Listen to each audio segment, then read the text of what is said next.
नमस्कार, मैं आप सभी का स्वागत करती हूँ जीनियस कोचिंग क्लासेस के यूट्यूब चैनल पर। मैं आज आपके सामने 9 नवंबर का करंट अफेयर लेके आई हूँ। चलिए पहले क्वेश्चन की तरफ बढ़ते हैं। इसका जो पहला क्वेश्चन है, युद्ध और सशस्त्र संघर्ष में पर्यावरण के शोषण को रोकने के लिए अंतर्राष्ट्रीय दिवस हर साल कब मनाया जाता है? इसके ऑप्शंस हैं 2 नवंबर, 4 नवंबर, 5 नवंबर, 6 नवंबर। बताइए इसका आंसर क्या है? इसका जो आंसर है वो है 6 नवंबर।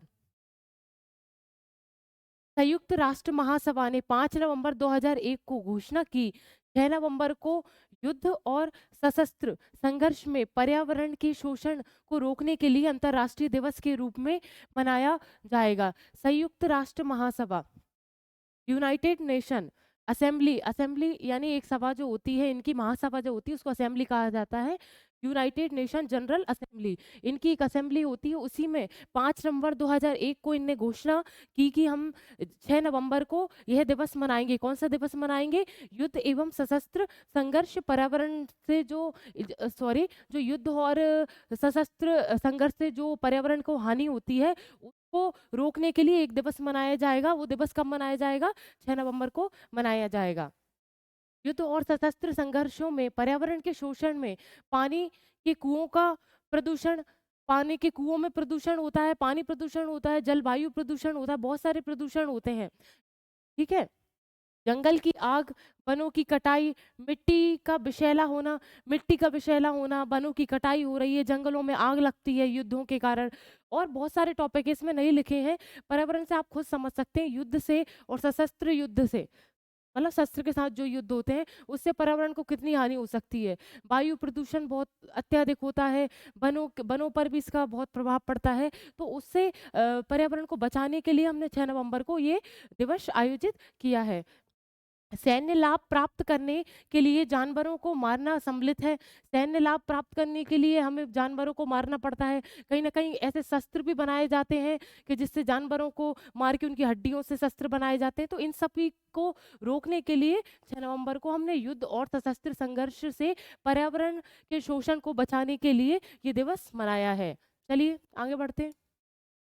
अगला क्वेश्चन है, हाल ही में धार्मिक पर्यटन को बढ़ावा देने के लिए बहुभाषी माइक्रो साइट कौन सा राज्य लॉन्च करेगा? इसके ऑप्शंस हैं आपके पास केरल, नई दिल्ली, गुजरात, उत्तर प्रदेश।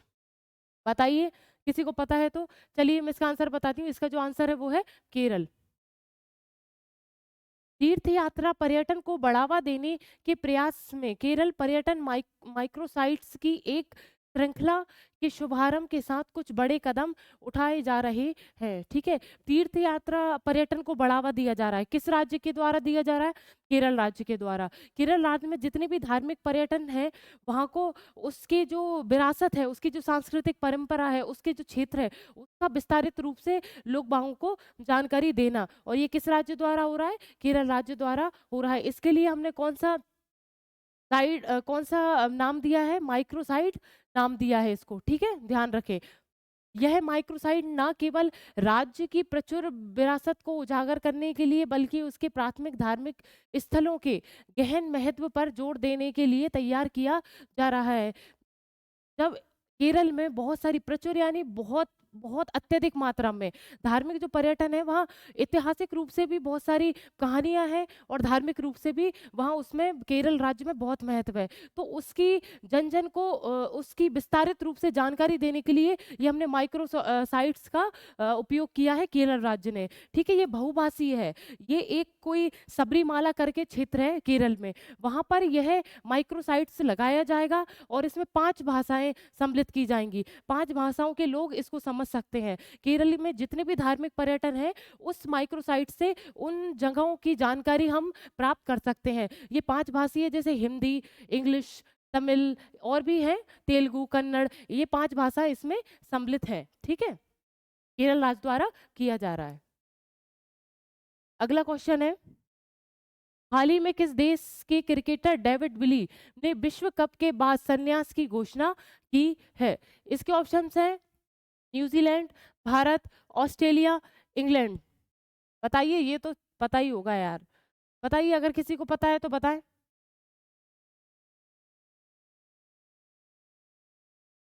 इसका जो आंसर है वो है इंग्लैंड। इंग्लैंड क्रिकेट टीम के ऑलराउंडर खिलाड़ी डेविड विली, ये हमने पहले भी वर्ल्ड कप के बारे में हमने कितना बात कर लिया है, तो डेविड विली हमने ये पहले भी पढ़ा था। डेविड विली कौन से देश के खिलाड़ी हैं? इंग्लैंड के, ठीक है। अंतर्राष्ट्रीय क्रिकेट के से संन्यास ले लिया है, इन्होंने जो है अंतर्राष्ट्रीय क्रिकेट से संन्यास ले लिया है, ठीक है। इनका जो प्रदर्शन है विगत दिनों में तो वो अच्छा नहीं है, और शायद उसी से हताश होकर इन्होंने अंतर्राष्ट्रीय खेलों से परित्याग कर दिया है और इन्हें संन्यास ले लिया है। ये कहाँ के हैं? इंग्लैंड के हैं, डेविड विली, ध्यान रखें, ठीक है।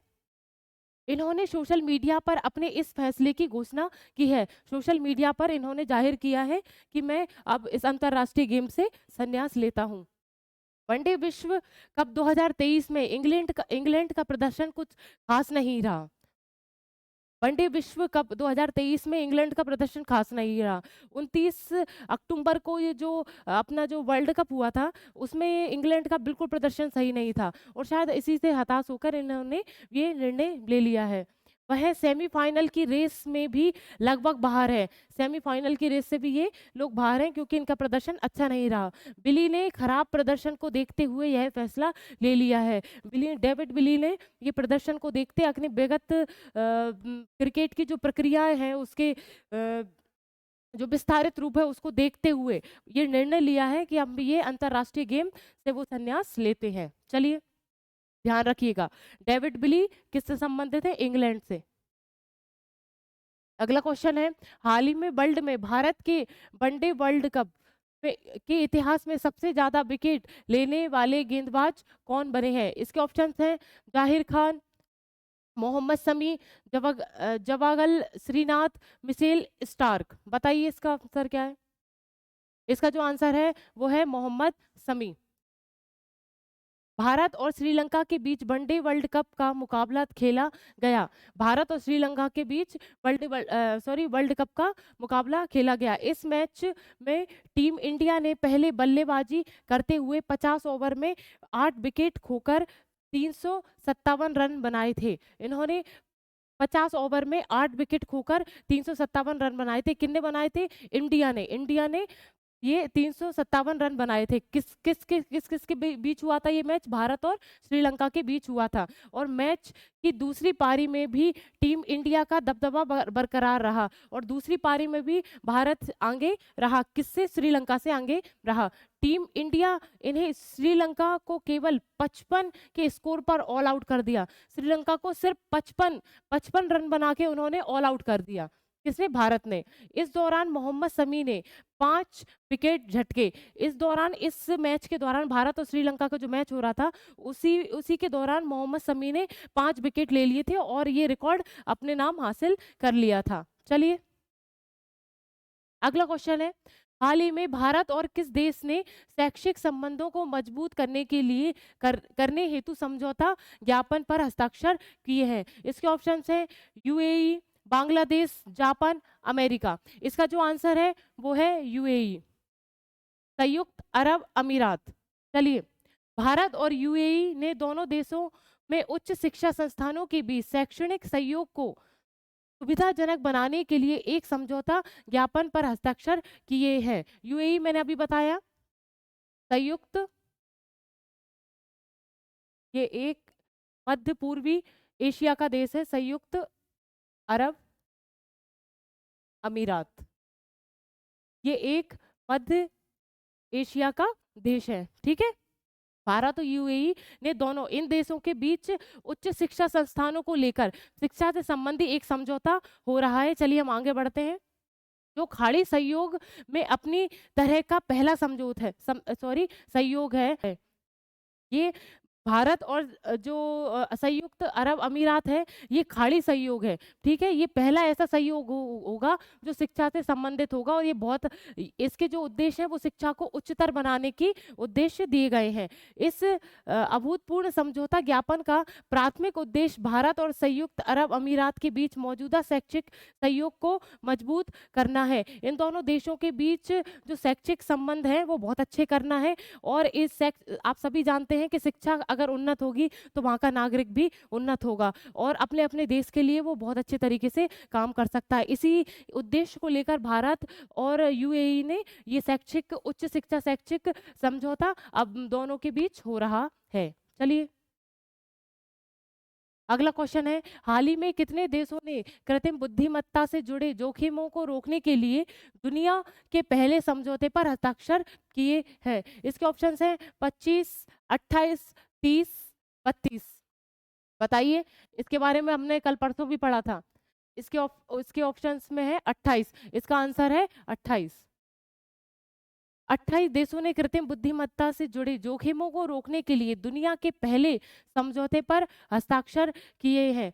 ये एक ऐसा समझौता है जो बहुत ब्रिटेन ने, मैंने आपको परसों ही पढ़ाया था, ब्रिटेन ब्रिटेन के द्वारा ये सम्मेलन किया जा रहा है और इसमें हम 28 देशों इसमें जुड़ चुके हैं। कृत्रिम बुद्धिमत्ता एआई, आर्टिफिशियल इंटेलिजेंसी, इसका उद्देश्य यह है कि जो भी आर्टिफिशियल इंटेलिजेंसी उसको कम करना, नियंत्रित करना। इससे घाटे मैंने आपको उस दिन भी बताए थे कि मानव को बेरोजगारी की तरफ ले जा रहा है। जैसे कि बताया था कि एक कोई भी मशीन जो आजकल बन रही है, एक मशीन 5-6 लोगों को का काम कर सकती है। तो इससे ये समझ में आता है कि मानव कहीं ना कहीं बेरोजगार हो रहा है और कहीं ना कहीं डाटा लीक होने का भी डर होता है। जो आपने डाटा संरक्षित उसमें किया है तो साइबर क्राइम आज कितने हो रहे हैं, तो उससे अपना डाटा भी लीक हो सकता है और कई बहुत सारी इससे दुविधाएं आ रही हैं। तो उसको ध्यान रखते हुए हमने ये सम्मेलन किया है। इसमें 28 देशों ने जुड़ चुके हैं। ठीक है, यह समझौता कृत्रिम बुद्धिमत्ता से जुड़े जोखिमों को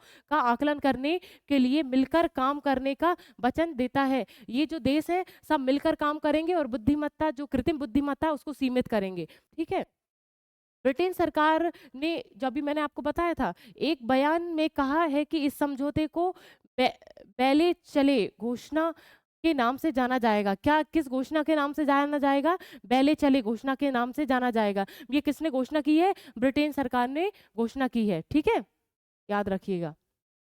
चलिए, हाल ही में श्रीलंका के त्रिकोणमाली में एसबीआई की शाखा का उद्घाटन किसने किया? इसके ऑप्शंस हैं निर्मला सीतारमण, नरेंद्र मोदी, अमित शाह, एस जयशंकर। बताइए इसका आंसर क्या है? इसका जो आंसर है वो है निर्मला सीतारमण, वित्त मंत्री निर्मला सीतारमण। ये मंत्री आप किसकी हैं? कौन से मंत्रालय के मंत्री हैं? निर्मला सीतारमण वित्त मंत्री। एसबीआई की बात चल रही है तो स्वाभाविक सी बात है ये वित्त मंत्री की ही मंत्रालय की मंत्री होंगी। निर्मला सीतारमण वित्त मंत्री हैं। ने श्रीलंका के त्रिकोणमाली में एसबीआई की शाखा का उद्घाटन किया है। इन्होंने एसबीआई की शाखा का उद्घाटन किया है। कहाँ पर? श्रीलंका। एसबीआई मैं आपको पहले भी बता चुकी हूँ। इसकी जो स्थापना है वो 1 जुलाई 1955 को हुई थी। ठीक है, एसबीआई जो बैंक है उसकी स्थापना 1 जुलाई 1955 को हुई थी। उसी की एक शाखा हम श्रीलंका में स्थापित कर रहे हैं और वो किसके द्वारा यह बताया गया है? वित्त मंत्री निर्मला सीतारमण द्वारा। इस अवसर पर श्रीलंका के पूर्वी प्रांत के गवर्नर सेंथिल थोंडामल, जो गवर्नर है उनका नाम क्या है? श्रीलंका के सेंथिल थोडामल, ये भी उसमें उपस्थित थे। श्रीलंका में भारत के उच्चायुक्त, ये भारत के उच्चायुक्त जिनका नाम क्या है? गोपाल बांगले। गोपाल बांगले भारत के उच्चायुक्त हैं, ये भी इस आयोजन में सम्मिलित थे। और एसबीआई के अध्यक्ष दिनेश खारा, एसबीआई के जो अध्यक्ष हैं दिनेश खारा उपस्थित थे। ठीक है, कौन कौन उपस्थित थे? श्रीलंका के गवर्नर उपस्थित थे, हमारे भारत के उच्चायुक्त भी उपस्थित थे और एसबीआई के अध्यक्ष भी उपस्थित थे इस कार्यक्रम में। श्रीमती सीतारमण ने घरेलू और अंतर्राष्ट्रीय स्तर पर, विशेषकर श्रीलंका के आर्थिक संकट के बीच, आप सभी जानते हैं श्रीलंका का आर्थिक स्थिति अच्छी नहीं है और आर्थिक स्थिति अच्छी ना होने का एक महत्वपूर्ण कारण जो है विदेशी मुद्रा का भंडार बहुत कम होना। विदेशी मुद्रा का भंडार अत्यधिक कम है, जिससे यह देश गरीबी की ओर बढ़ रहा है। चलिए, तो इसी की सहायता करने के लिए हमने एसबीआई की एक शाखा यहाँ रखी है। ठीक है, विकास के प्रति भारतीय स्टेट बैंक के समर्पण की सराहना की है। भारतीय स्टेट बैंक, एसबीआई की सराहना किसने की है? निर्मला सीतारमण जी ने की है कि हम बहुत अच्छा काम कर रहे हैं, कि श्रीलंका को अपना सपोर्ट दे रहे हैं और एसबीआई वहाँ विगत वर्षों में अच्छा काम करेगी। चलिए, अगला क्वेश्चन है, हाल ही में मनोरंजन मिश्रा को किस बैंक ने कार्यकारी निर्देशक नियुक्त किया है? मनोरंजन मिश्रा, ठीक है। इसके ऑप्शंस हैं SBI, axis bank, RBI, BOB. बताइए इसका आंसर क्या है? इसका जो आंसर है वो है आरबीआई, ठीक है। आरबीआई इसका आंसर है। मनोरंजन मिश्रा को आरबीआई ने कार्यकारी निर्देशक नियुक्त किया है। मनोरंजन मिश्रा, विशेष ध्यान रखें, ठीक है। आरबीआई को हमने बताया बैंकों का बैंक कहा जाता है, ठीक है। कार्यकारी निर्देशक नियुक्त किया है। वह कार्यकारी निर्देशक के रूप में 3 विभागों की देखभाल करेंगे। ये इस पद पे आके 3 विभागों की देखभाल करेंगे। कौन करेंगे? मनोरंजन मिश्रा। बार बार इसको रिपीट कर लिया करें, जैसे ये क्वेश्चन पढ़ रहे हैं जिसमें जो मेन पॉइंट है आरबीआई और मनोरंजन मिश्रा, इनको आप रिपीट करते रहें तो ये एक दूसरे से कनेक्ट होते रहेंगे और बाद में अगर कभी क्वेश्चन आएगा तो आप सही अंदाजा लगा सकेंगे, ठीक है। ये 3 विभागों की देखभाल करेंगे। ये 3 विभाग पर्यटन विभाग, परिवर्तन विभाग, जोखिम निगरानी विभाग, परिवर्तन, कोई नया काम स्टार्ट करेंगे। जब कोई नया काम स्टार्ट करते हैं तो जब उसका एक अलग विभाग होता है कि हम कौन सा काम स्टार्ट करें, कौन सी योजना लागू करें, कौन सी नहीं करें, उस विभाग का भी ये निर्देशन करेंगे। जोखिम निगरानी विभाग कि कहाँ से पैसा आएगा या हमें क्या करना चाहिए, तो जोखिम पैसों के संबंधित जो जोखिम है उस विभाग को भी ये देखेंगे। कौन देखेंगे? मनोरंजन मिश्रा। और बाहर निवेश संचालन, बाहर निवेश, बाहर से जो पैसा आ रहा है उसकी भी निगरानी कौन रखेंगे? मनोरंजन मिश्रा। ये 3 विभाग ऐसे हैं जो इसमें कार्यरत कौन रहेंगे आने वाले समय? मनोरंजन मिश्रा। चलिए, वह विनिमयन विभाग के मुख्य महाप्रबंधक के रूप में कार्यरत रहेंगे। पैसे का लेन-देन, ठीक है? पैसे का जो लेन-देन है उसके मुख्य विभाग के महाप्रबंधक रहेंगे, ठीक है? पैसे का लेन-देन सबसे महत्वपूर्ण है बैंकों में, ठीक है? तो उसका पूरे कार्यभार किस पे सौंप दिया गया है? मनोरंजन मिश्रा, आरबीआई, ठीक है? इसकी इसकी स्थापना मैं नहीं बताऊँगी आरबीआई, क्योंकि जितनी बार भी आ रहा है कम से कम मैंने समथिंग 5-6 बार तो बता ही दिया है। आप कमेंट में मुझे इसकी स्थापना लिखेंगे कब हुई थी, ठीक है? और इसका मुख्यालय भी बताएँगे। आरबीआई की जो स्थापना कब हुई थी उसकी डेट सहित और इसका मुख्यालय कहाँ है आप कमेंट में लिखेंगे। चलिए, अगला क्वेश्चन है, हाल ही में एशियाई शूटिंग चैंपियनशिप में ऐश्वर्य प्रताप सिंह तोमर ने कौन सा पदक जीता है? इसके ऑप्शंस हैं कांस्य पदक, स्वर्ण पदक, रजत पदक और इनमें से कोई नहीं। इसका जो आंसर है वो है स्वर्ण पदक। तोमर ने दक्षिण कोरिया के चांगवोन में फाइनल में 4-6-3.5 के स्कोर के साथ स्वर्ण पदक जीता है। किसने जीता है? तोमर। इनका आप जो पूरा नाम है वो क्या नाम है? ऐश्वर्य प्रताप सिंह तोमर, ठीक है। इसको विशेष ध्यान रखें क्योंकि इन्होंने स्वर्ण पदक जीता है। तोमर ने दक्षिण कोरिया में चांगवोन में फाइनल में कितना स्कोर किया है?